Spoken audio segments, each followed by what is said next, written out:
राज्याच्या राजकारणाला हादरवणारी बातमी आज सकाळी कानी पडली. राज्यातील धुरंधर असे नेते अजित पवार आपल्यातून निघून गेले. फरांडे बाबांनी भविष्यवाणी केली होती. 2025 ची त्यांची भाकणूक ऐका. राज्याच्या राजकारणामध्ये उलथापालथ होईल, अनपेक्षित अशा घटना घडतील आणि त्या घटना अशा असतील की ज्यामुळे सत्तापालट होईल.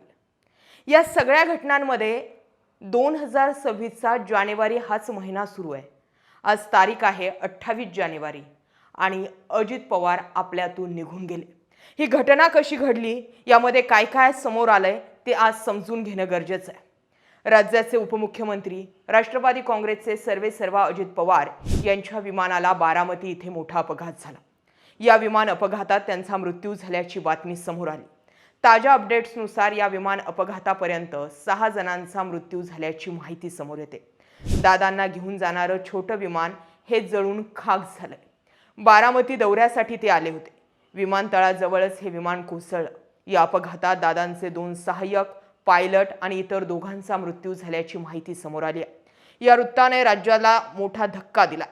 जिल्हा परिषद आणि पंचायत समितीच्या निवडणुकींसाठी अजितदादांनी प्रचार सुरू केला होता. दोन्ही राष्ट्रवादी काँग्रेस या निवडणुकीसाठी एकत्र आल्या होत्या. महानगरपालिका निवडणुकींचा निकाल पाहता जिल्हा परिषद आणि पंचायत समितीच्या निवडणुकीसाठी त्यांनी प्रचाराला वेग घेतला होता. अपघात नेमका कशामुळे झाला, तांत्रिक बाब काय आहे, या सर्व प्रकरणाची चौकशी विमान प्रशासनाने सुरू केली आहे. हे छोटेखानी विमान लँडिंग दरम्यान विमान कोसळलं. विमानतळाजवळच हे विमान कोसळलं. बारामतीमधील या भीषण विमान अपघातात 6 जणांचा मृत्यू झाला. त्यात महाराष्ट्राचे उपमुख्यमंत्री अजित पवार यांचा मृत्यू झाल्याची माहिती DGCA यांनी दिली आहे. लँडिंग करताना काही तांत्रिक दोषांमुळे विमान कोसळलं आणि त्यात या 6 जणांचा मृत्यू झालाय. अजित पवार कोण होते हे सांगण्यासाठी कोणत्या लहान पोराला जरी विचारलं तरी ते सांगतील की अजित पवार कोण होते. पण अजित पवार आज आपल्यातून निघून गेले. जाता जाता अनेक मेसेज त्यांनी सोडलेत. एक, पुणे आणि पिंपरी चिंचवड महानगरपालिका दरम्यान ते भाजपा विरोधामध्ये गेले आणि भाजप त्यांच्या विरोधात गेले. याच पिंपरी चिंचवड आणि पुणे महानगरपालिकेदरम्यान दोन्ही राष्ट्रवादी एकत्र आल्या. याच निवडणुकी दरम्यान अजित पवारांचं एक स्टेटमेंट होतं की तुझ्या बापापेक्षा माझा काका लय मोठा आहे. एकंदरीत जर विचार करायचा जर ठरला तर 2 राष्ट्रवादी जाता जाता एकत्र आल्या. राजकारण होत असतं. पण अजित पवारांसारखा एक मोठा माणूस, एक धुरंधर आणि हजरजबाबी प्रशासनाला धाकात धरणारा किंवा आपल्या पद्धतीने वचक ठेवणारा एक नेता जो होता तो आपल्यातून निघून गेला. कदाचित अजित पवार एकमेव असे नेते असतील की जे भले पहाटे उठून विविध कामांची चौकशी करायचे, विविध कामांचं, विकास कामांचं भूमिपूजन करायचे. 6 वाजता म्हटले तरी ते पुणे पिंपरी चिंचवडमध्ये हजेरी लावायचे.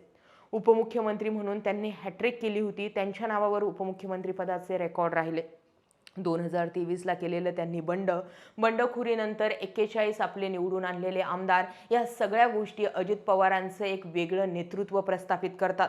काकांपेक्षा अजित पवार कधी मोठे नव्हते आणि नाही, पण जाता जाता अजित पवारांनी काकांचा आशीर्वाद घेतला होता.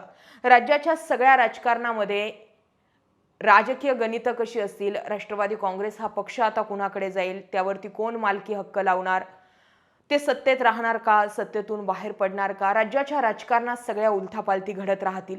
पण अजित पवारांचं असं जाणं हे धक्कादायक आहे. इतक्या लवकर जाण्याची वेळ अजित पवारांची नव्हती. पण म्हणतात ना, काळ आणि वेळ जर सोबत आली तर मग कुणाचंच काही चालत नाही. विमान क्रॅशेसच्या ह्या घडणाऱ्या घटना सांगतात की विमान प्रवास हा सोपा नाहीये आणि तो नाही केलेलाच कधीही योग्य ठरू शकतो. सध्याच्या घडीला अजित पवारांनी उभं केलेलं वलय, त्यांच्या खासदारकीपासून, त्यांच्या आमदारकीपासून उपमुख्यमंत्री पदापर्यंत जाण्यापर्यंत अजित पवार धुरंधर राहिले आणि हा राज्यातील राजकारणातील धुरंधर आज आपल्यातून निघून गेला. फरांडे बाबांच्या भविष्यवाणी किंवा भाकणुकीचा संदर्भ मी सुरुवातीला यासाठी जोडला कारण ही व्यक्ती अशी आहे की राज्यातील राजकीय उलथापालथीबाबत बोलतात आणि त्यांनी केलेली भाकणूक अशीच होती की राज्यातील राजकारणामध्ये किंवा ओव्हरऑल राजकारणामध्ये उलथापालथ अटळ आहे. अनपेक्षित अशा घटना घडतील, सत्ता पलटली जाऊ शकते. या सगळ्या घडामोडींकडे जर एकंदरीत जर बघितलं तर नवीन वर्षाच्या पहिल्याच महिन्यात अजित पवारांसारखं एक मोठं नेतृत्व आपल्यातून निघून गेले. आपण आणि आपल्या सगळ्या कुटुंबाच्या वतीने म्हणजे सगळ्या सबस्क्रायबरच्या परिवाराच्या वतीने अजित पवारांना भावपूर्ण श्रद्धांजली.